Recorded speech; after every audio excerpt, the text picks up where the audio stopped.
Thank you, Nick, and hi, everyone. I feel like I should have a gavel up here. I hope you'll be able to see. First of all, can you all hear me all right? Okay. All right. Is that better, everybody? If you can't, just raise your hand. Okay. More? Okay. How's that? Good. Okay.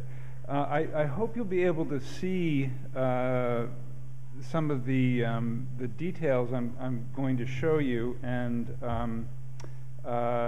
if not, I guess you'll have to come to the Princeton University Art Museum and see the pictures for yourself, which I hope you do, because most of them are from there anyway. Most of the images that I'm going to be talking about are actually part of our collection. The title of my talk tonight is Pride of Place, Self and Surroundings in Early American Portraits. And as you can, I think, tell, we're not looking at the moment at an early American portrait. It's not an 18th century portrait or even a 19th century one. It is, in its way, though, a portrait both of the essential symbol of America, the bald eagle, and of the place itself, America. This is Robert Rauschenberg's Earth Day, a poster created for the first Earth Day on April 22nd, 1970, an event which many consider marks the beginning of the modern American environmental movement. It was the artist's first mass-produced image disseminating an environmental message, and it is not a pretty one. The America it portrays is a place of crisis, of ecological degradation and duress. Photographs collaged from newspapers and magazines picture strip mining, deforestation, junk piles, and polluted waters, all surrounding the superimposed, darkened form of a bald eagle, which faces the image of a gorilla as if to underscore the endangered status of each. And you can't probably quite see it, but the bald eagle's beak is sort of pointing you towards the image of a gorilla, which is, of course, is not an American species, but was included by Rauschenberg, I think, in this print, because both the bald eagle and the gorilla were at the time endangered species. So the point he's trying to make here is that the environment is suffering. Rauschenberg's poster both commemorated the Earth Day event and, through its large unsigned edition, brought issues of pollution and conservation to a still wider audience. American art has long engaged environmental themes, from Thomas Cole's landscapes showing reckless deforestation during the 1830s, through Alexander Hoag's erosion series on the Great Dust Bowl a century later. But only since the time of Rauschenberg's portrait has it sustained an overt and pervasive critique. Most art, American or otherwise, addresses ecology and environmental history only latently or obliquely. Recently, though, art historians, inspired by contemporary concerns, have begun to consider American art, historically American art, in terms of its environmental implications. And I make the point about historic American art because since about 1970, there has been many dozens, hundreds of artists that have very much made environmental issues the point of their work. But prior to that time, it wasn't first and foremost an artist's consciousness, and yet I think it was there in the sort of background, and that's what the talk that I'm about to give, I hope will give you a sense of.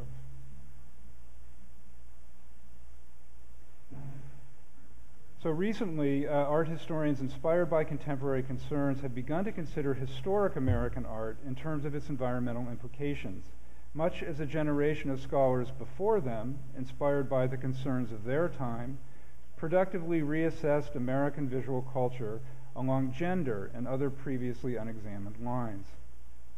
This new eco-critical approach, so-called, opens up important realms of interpretive possibility, allowing us to more fully investigate the crucial and often unexplored significance of our evolving human relationship, not just to one another, but to everything else.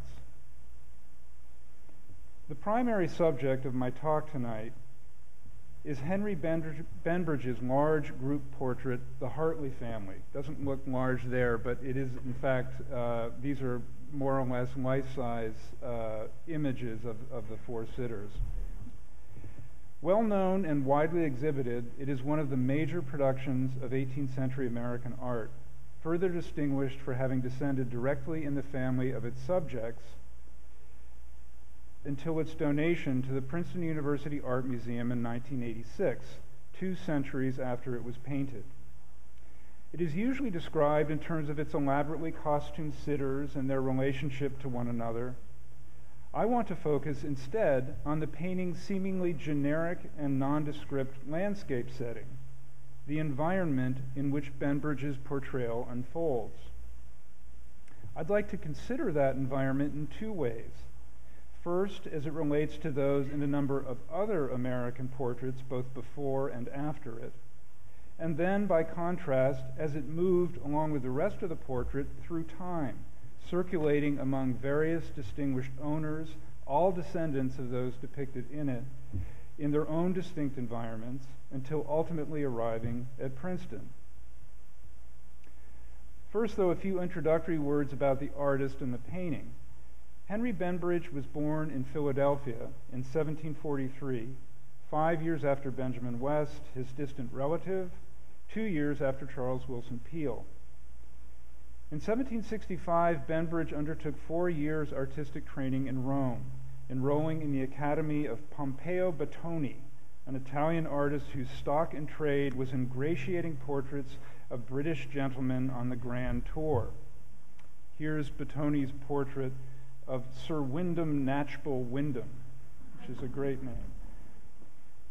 Benbridge returned to America by way of London, eventually settling in Charleston, South Carolina, where between 1772 and at least 1790 he was that wealthy, style-conscious city's leading artist.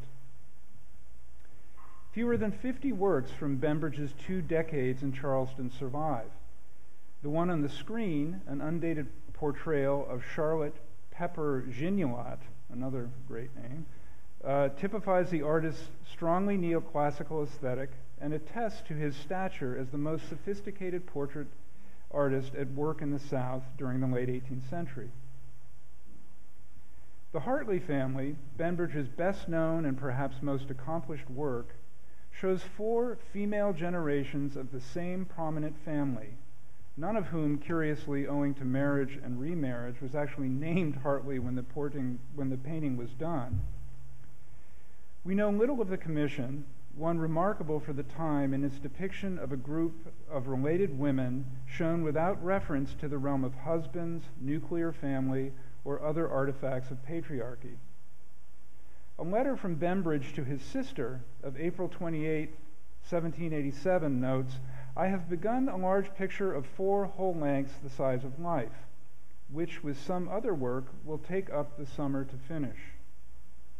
This has always been assumed to refer to the Hartley family, though who and what prompted such a substantial commission remains unclear. We've learned much, however, about the subjects of the painting, and much as well about its provenance during the 199 years between its completion and its arrival in Princeton.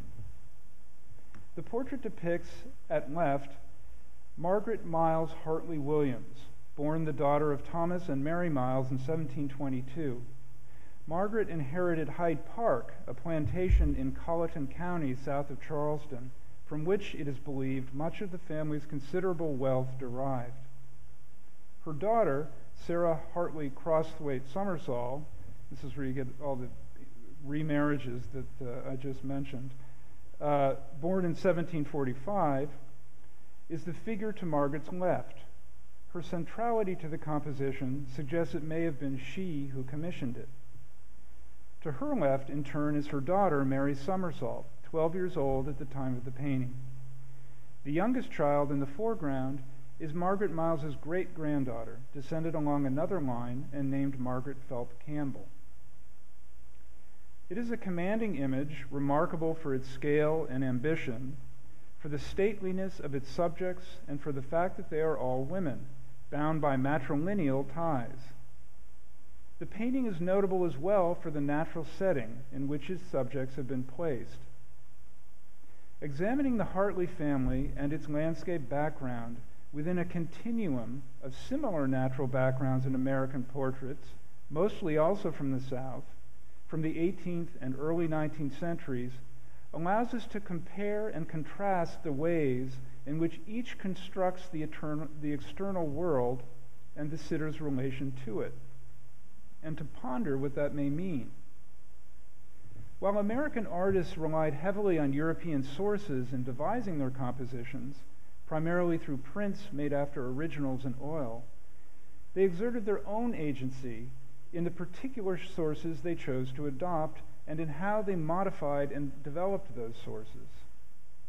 Most European portraits were set indoors and contained no landscape elements at all. That American artists gravitated instead to them suggests that they were influenced not only by foreign artistic precedent, but also by local conditions and attitudes about the surrounding world. I'd like to propose that landscape representation in 18th century American portraiture, responding to the special environmental conditions of their time and place, may be divided into three phases. In the first, corresponding roughly to the first third of the century, and exemplified here by Justice Engelhard Kuhn's Eleanor Darnell and Henry Darnell III of about 1710. These are in Baltimore at the Maryland Historical Society. The natural world is depicted fantastically in elaborate park-like settings, imaginary gardens, and Baroque architectural trappings. Although the Darnells owned some 35,000 acres west of Maryland's Chesapeake Bay and completed a large brick mansion called the Woodyard in the years immediately preceding these portraits, which were probably intended to hang in the house, Eleanor and Henry's likenesses are set before landscape backdrops like nothing present in Maryland or anywhere else in America at the time. Indeed, if you look closely, they're not even like each other. Rather, in conjuring the sort of controlled Baroque space that actually existed abroad, and that these early artists knew from prints, or had glimpsed in paintings, or perhaps seen on their travels, such representations of American nature offered a sort of wishful vision, a portent of the place, portraying an American landscape considered at the time unappealing and even threatening in its wild, uncultivated state, as instead domesticated, tamed, and capable of productive use. Similar strategies to bring nature under conceptual control through artful regularization and rationalization characterize early American landscape representation in other contexts, such as Pierre Faudrinier's 1734 engraved view of Savannah, Georgia. Here, visual logic and artifice prevail over observed reality as the settlement, merely a year old, is rendered with a systematized linearity that extends even to the trees encroaching in the encroaching forest and the wholly perspective layout of the in actuality unimproved lots. It is not such a distance from here to the similar willful symmetries in the backgrounds of the Darnell children. In each case, a desire to mentally organize and visually shape an environment widely held to be both useless, and overwhelming allows it instead to be considered manageable and fruitfully habitable. Around the second third of the 18th century, such overtly fictive landscape inventions gave way to persuasively realistic settings. These imaginably actual landscapes, though they retain an air of creative design due to their generic appearance, embody a distinct shift in conceptions of American nature, from one in which a disorderly wilderness is metaphorically tamed through wholesale invention, to one in which a more plausible, naturalized setting can be appreciated on its own terms. This shift was informed by changes abroad as well, where an early romantic appreciation of unregulated nature developed in the writings of Edmund Burke, Immanuel Kant, and others, and was materially expressed in landscape painting and design, as well as in period portraiture. In America, as settlement and cultivation advanced and the perceived threat of wilderness receded, the emerging notion of productive human symbiosis with nature perfectly suited local conditions, and is pictorially embodied in this portrait of Mrs. Hugh Hall, painted by John Smibert in 1733, one of dozens or even hundreds like it. Occupying a new liminal space, both of and apart from her placid natural surroundings, in contrast to the balustrades separating the Darnell children from their made-up environment, Mrs. Hall points a finger to associate herself with the adjacent natural world. This device, commonly encountered in religious images in which the finger is pointed upward to signal divine assistance, here suggests nature's benevolence in the world of the sitter. To be sure, Mrs. Hall was not literally linked to the sort of nature represented here. She lived in Boston, and her husband was a merchant with strong family ties to Barbados, not the temperate vales Smibert has conjured for his wife's portrait. So this just shows you the distinction between the first and second phases, in which the sitter on your left is much more integrated with the landscape, and that landscape, as I say, is not so falsely regimented as the one in the earlier portrait. And this I show you is a portrait of Mrs. Hall's husband, which is up at the Met. It's by John Singleton Copley, and it's actually thought to be his first pastel, which is pretty impressive for a first try.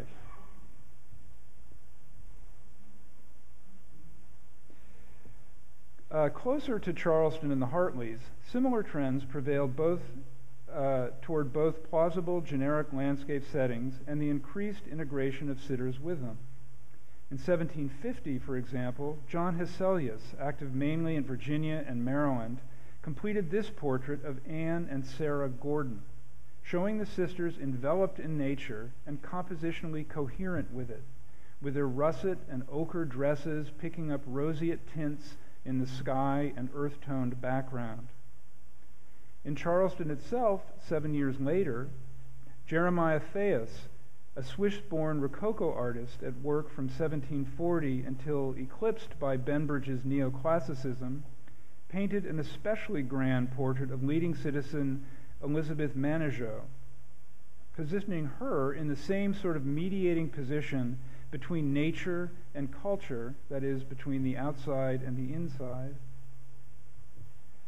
as in Smibert's Mrs. Hall. Manigault's hand gesture linking her to the generalized landscape recalls that portrait as well, and the artist's strategy of binding the sitter tonally to the landscape through an affiliation of her pearlescent dress with the adjacent silvery sky is like Hesselius's in his portrait of the Gordon sisters. As for Benbridge, his surviving works include numerous portraits similarly placing sitters in close proximity to a generic natural background. One is Benjamin Simons Hayward of around 1786. The young sitter's especially tactile connection to the natural setting expresses budding romantic ties between childhood and nature. But that setting is surely invented, as Hayward lived on his father's plantation on James Island near Charleston, where not a hill, let alone the mountains rising in the distance, and I doubt you can see them, but they're there beneath the sunset, is to be found. Thus, on the eve of his major undertaking with the Hartley family, Benbridge, like other American portraitists, expressed in his work an affinity for realistic, if generalized, presentation of a natural realm free from the earlier fictions of human dominion over the land. All this was to change at the end of the 18th century, as ongoing cultivation increasingly enabled artists to depict a nature that was in actuality domesticated. Sometime before 1776, John Duran painted Thomas Atkinson standing in front of Mansfield, the family seat he was likely intended to inherit. The detail with which Duran has rendered the landscape background leaves no doubt that he meant to evoke a particular place, as much a portrait as the sitter's own. And here the productive, as opposed to merely decorative, interrelationship of the two, person and place, is underscored by the basket of apples Thomas has just picked. Reviewing, then, images of three young boys in their home environments across the 18th century, we see a progression from an initial vision of conceptual order imposed on a wholly imaginary natural world from which the sitter is emphatically separated, to a subsequent landscape at once plausibly realistic and yet demonstrably generic, heralding a more symbiotic association of the human and the natural, to finally a more particularized expression of real people in real places. Collectively, these images reveal fundamental changes in mind regarding the crucial relationship of Americans to their environment. The pride of place in this newly particular American portraiture is not always overt, as with young Thomas Atkinson on the right. Ralph Earl's portrait of Huldah Bradley of 1794 consider Ralph Earl's portrait of Huldah Bradley of 1794, and now you can because she's up there. Earl depicted his New England subjects, like Southerners, often tied to the land through agriculture, as surrounded by their native environments.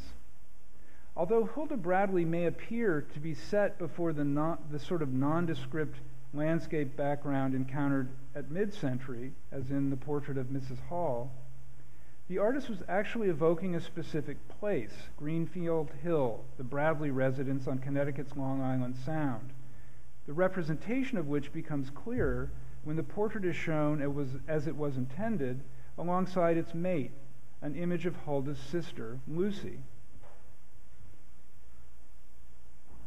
A similarly subtle referentiality might be posited for the Hartley family, whose impressive setting has always been considered generic, and thus, in the periodization of my argument, behind the times when it was completed in 1787. The most recent scholarship on Benbridge describes his portrait backgrounds as mainly artificial and inventive. But given what is known about the context of this major work, and the more general evolution traced here, we might reconsider the assertion that, as one scholar noted, his settings evoke the ancient classical world, and that these elements are especially noticeable in the large portrait of the Hartley family of Charleston. The Hartley sitter's considerable wealth derived from the inheritance of a plantation by the older woman, Margaret, a factor that may have influenced daughter Sarah's marriage in 1765 at just 14 in an elaborate elopement staged at gunpoint to the significantly older William Crosthwaite. The South Carolina Gazette and Country Journal described the young bride as an agreeable young lady with a handsome fortune who was legally entitled unto a considerable substance in lands.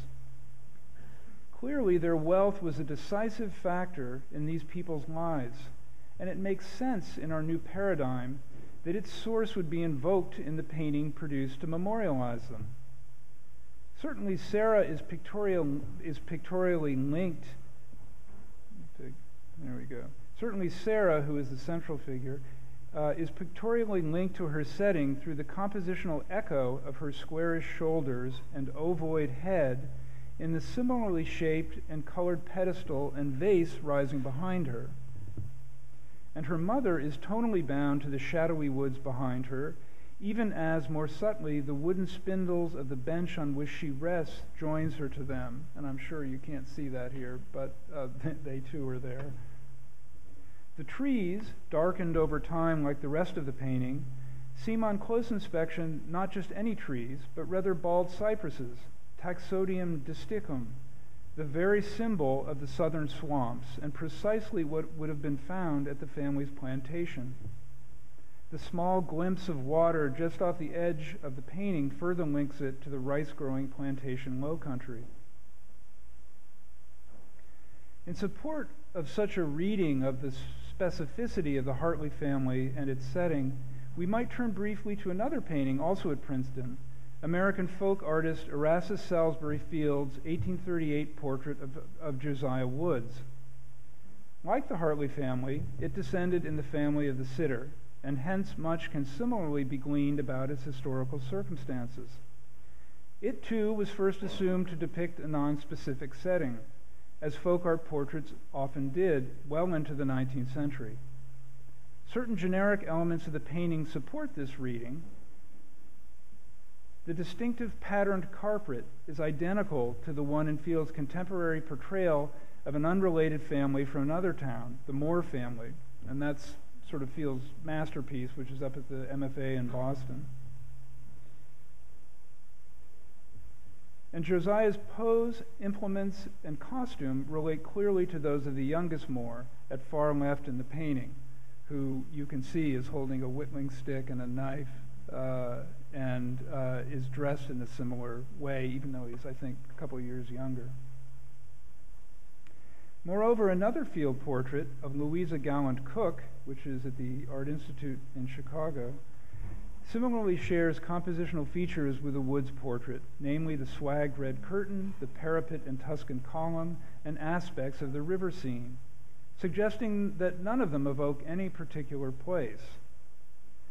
However, we know that the Woods family, leading citizens of Enfield, Massachusetts, resided in the mid-19th century, and Josiah's portrait actually for many years hung in a mansion whose distinctive columns Field may have sought to evoke. And their home overlooked the swift river, whose current powered the family's mills and whose several branches came together within view of the house. There are two red circles there. The lower one is the Woods house, and the upper one shows the confluence of the three branches of the swift river. The point being that that's exactly what one would have seen standing on the other side of those Tuscan columns in their house, just as in the painting.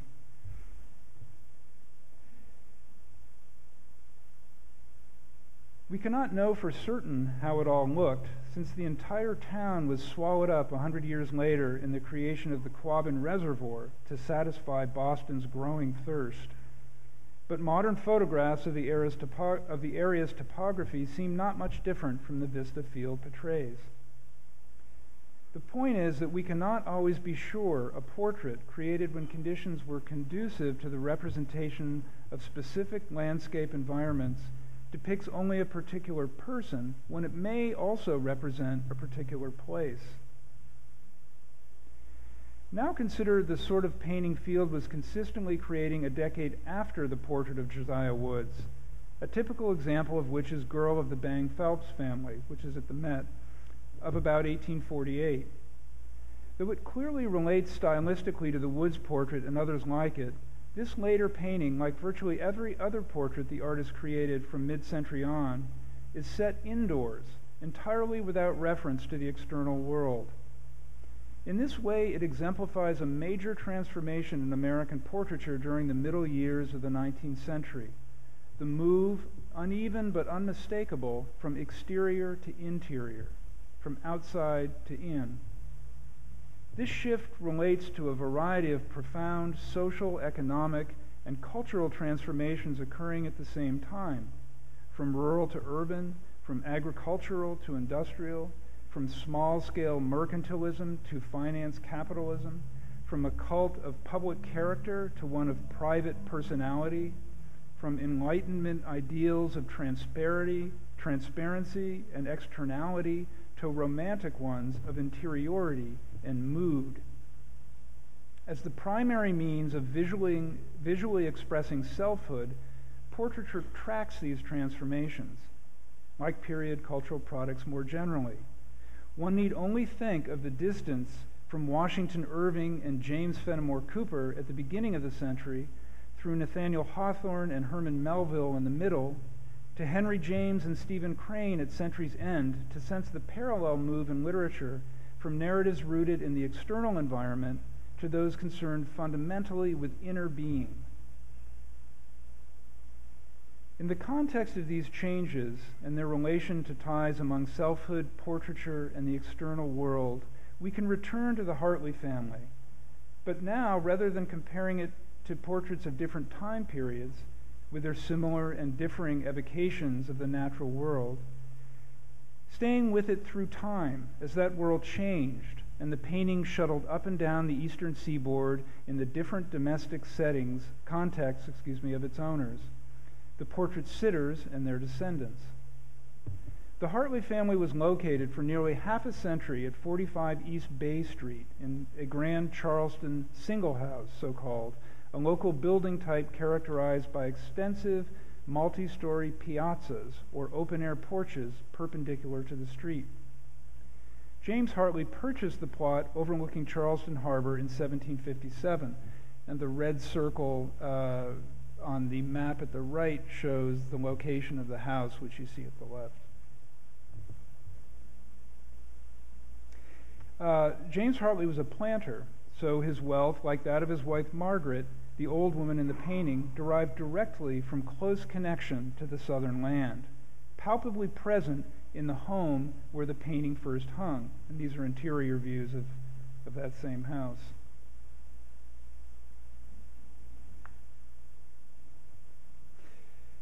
Sorry, I lost my place here. Yeah, and as depicted, as I suggested above, in the image itself. Margaret's sister, Sarah, the painting's central figure, inherited the property and lived there with her second husband, William Somersault, also a planter and a merchant as well, as did their daughter, Mary, the young girl in white at the right of the painting. Eventually with her husband, Colonel John Ward, yet again a planter and also a lawyer. Thus, each generation that lived with the painting on East Bay Street had a fundamental dependence on the surrounding natural world. With the latter two generations, change asserted itself in the household through the increasingly removed realms of commerce and the law. Mary and John Ward's daughter, named Sarah after her grandmother, married a northerner, Edward Armstrong, and in 1834 they built a mansion called Donscomer in upstate New York before selling their Charleston home and installing the Hartley family in this new home. Darkly imposing with its gray granite exterior and black walnut interior, and located on a small peninsula jutting into the Hudson River, a spectacular sight from which the house curiously shut itself out. Donscomer offered less congenial surroundings for the Hartley painting, which must have seemed oddly out of sync with the place's more inward orientation. In 1836, Mary's son, David Maitland Armstrong, was born. Raised at Donscomer, he went on to a remarkable career as, among other things, an accomplished artist. And this is his friend, Augustus St. Gaudens' relief portrait of him. In 1878, Maitland, as he was known, painted a portrait of his son, Edward, who, like his father, grew up at Donscomer and is pictured in front of its hearth. Maitland's family portrait of the great-great-great-grandson of Margaret Miles Hartley, the old woman in the painting, offers a fascinating comparison to the Hartley family. Now the family seat is depicted from the inside, not the outside, and nature's generative energies have been replaced by those of the fireplace, symbol of domesticity. The transformation from outside nature to inside culture is underscored by the worldly curios surrounding the hearth and by the exchange of a live pet at the lower left of the Hartley family for the toy one in Maitland's composition. Maitland's own biography and the fate of Donscomer itself offer another telling gloss on the changing relations of individuals to their sustaining environments. As the 19th century wore on, the house was increasingly surrounded by industry. by manufacturers transforming the abundant local clay into bricks for wide distribution. I doubt you can read it, but Danskammer is the top red circle, and the bottom three are all brick companies.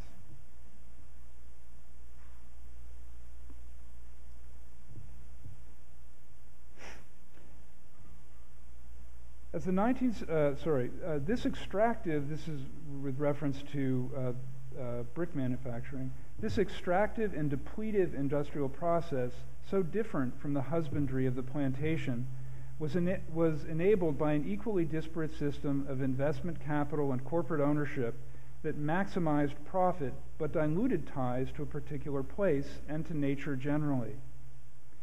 Armstrong himself lamented the change afoot around Danskammer in his autobiography. Before the brickyards came, scarring the landscape and even gnawing away our lawns and gardens, the situation was beautiful. We had a delightful bathing beach, now, of course, swallowed up by the West Shore Railroad. But even the aesthete Armstrong was complicit in the degradation and contributed very directly to the gnawing away of his lawns and gardens as the owner of the Arrow Brick Company, located right on Danskammer Point where the house stood until he took it down, and later run by Edward, the little boy in the painting. A 1905 photograph of the Arrow Brickyard, where 20 million bricks were produced annually, indicates what had become of the Armstrong's idol. The land that Maitland's father had assembled to run as a gentleman's farm at the beginning of the 19th century, and the house where the Hartley family hung for 40 years, were by century's end transformed into a factory site with a relationship to nature and a scale of operations that would have bewildered the sitters in the painting.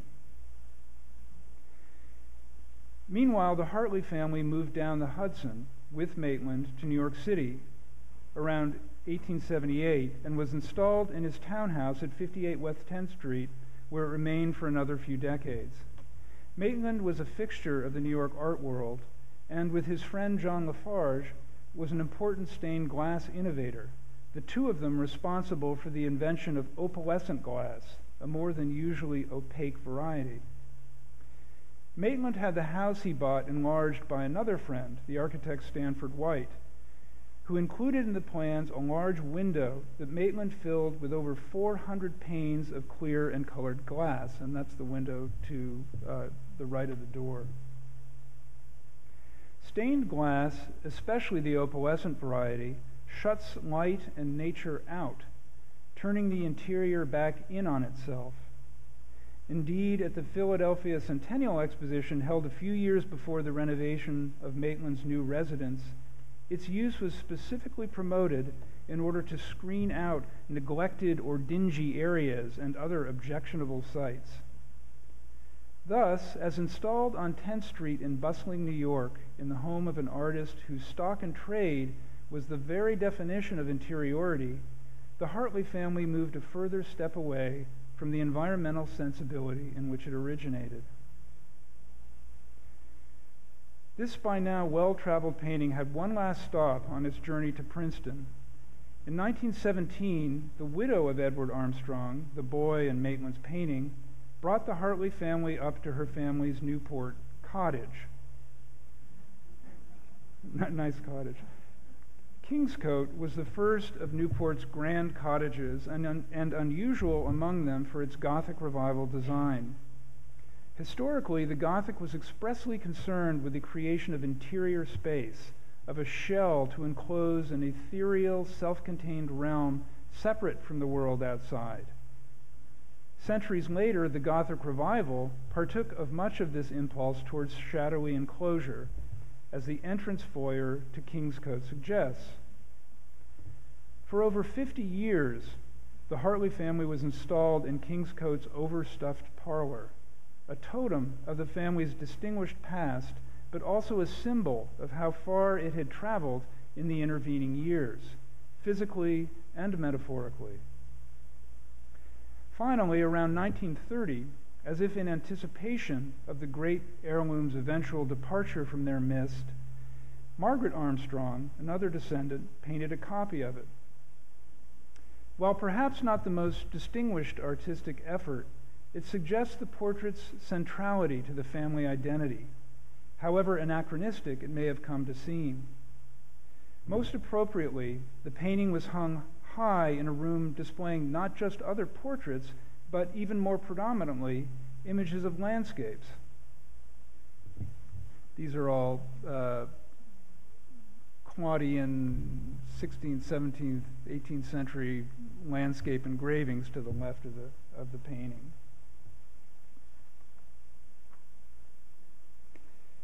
One can only imagine how pleased these painted Hartleys must have been to find themselves again in sympathetic surroundings. In the century and a half since their inclusion in Benbridge's grand depiction of nature and culture in the 18th century Southern Low Country, they had become vestiges of an earlier world, estranged from the modern industrial age they had endured to occupy, even as their continued presence on the wall marked the distance, locationally, aesthetically, environmentally, between those worlds. Thank you.